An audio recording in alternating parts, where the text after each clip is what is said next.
Hey guys, how's it going? So today we're going to be going over the basics of a lob shot. Now a lob shot is a type of chip shot that you're going to use if you want to hit the ball up high in the air and have it land softly with a bit of spin so it doesn't roll all that far. So for example, I'm here behind a bunker and I need to chip it about 10-15 yards and have it land softly and be able to just get it up in the air is the main key here. So there's a few different keys to this shot that are a little bit different than a regular, like just for example, bump and run shot. So the first thing is the club selection is going to be key here. You want a club with a lot more loft, so you're able to pop it up in the air and get as much spin as possible. So I'm using my 60 degree, but you can use a sand wedge, you can use anything really below a pitching wedge is going to be ideal for this shot. So with the right club, first thing you want to do is at setup, what you're going to do is have the club in an open position. So what that means is that if you're normally setting up with the club just sitting up naturally on its own, you want to open the club face by rotating that slightly so it's laying a bit flatter on the ground. Now what that will do is that if you notice, the club face is pointing straight out in front of you, and as you lay it flat, it'll actually go pointing towards the right just a little bit more. So as you take your normal stance and you rotate the club to the right, you want to adjust your stance so you point to the left just a little bit more. And so your feet, your front foot is going to be dropped back down below, behind you. And as you do that, the club face is then going to point directly at your target again. So you're now in what's called an open stance here. And so that's going to be your new swing path. So you're going to be sweeping the ball underneath, and almost it's going to be seeming like you're sweeping across the ball. And so what that means is your club is going to be coming down on the angle that your feet are now making. So as you are taking your swing back, what's going to be a little bit different with this is it's going to be a lot of it's going to be based off of feel.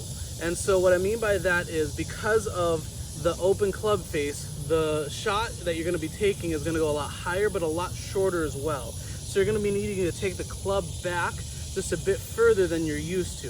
And so because of the different factors here of the open club face and how hard you're going to be swinging underneath the ball, that's going to determine a lot of how far this ball goes. So that's going to take a lot of practice on your part to get used to that feeling of what's going to be necessary per shot. So the faster you swing your club underneath the ball, the more spin you're going to take and the higher it's going to go, but you also need to make sure how far that's going to be going as well. So as you set up, I'm going to be taking it back about 3/4 of the way back, because the faster you go underneath the ball, the higher it's going to be able to get off the club face and the more spin it's going to be able to make. So the faster the spin is going, the softer it'll land with not as much forward roll to it.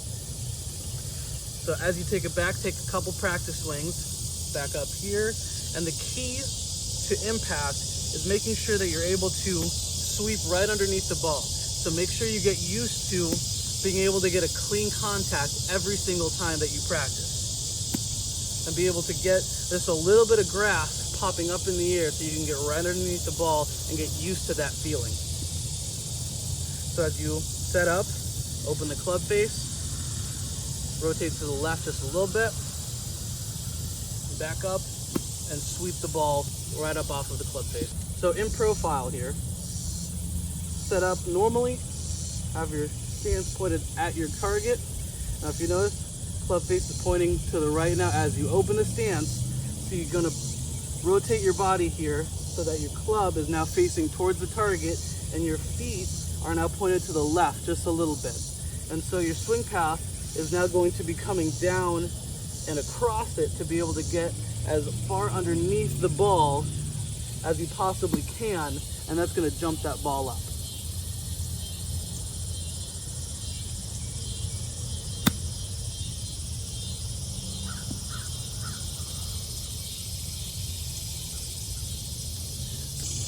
So as you saw, that ball jumped right up into the air and landed fairly softly next to the flag, and it didn't have a whole lot of roll. So you're going to want to, in your own time and practice, be able to get used to that feeling of how far you need to have the club open and how far back and how fast you need to swing to be able to get used to that feeling, to be able to have your distances set and in your control. So if you have any other questions, please leave them in the comment section below. Make sure you like and subscribe to the channel, and we'll see you guys next time.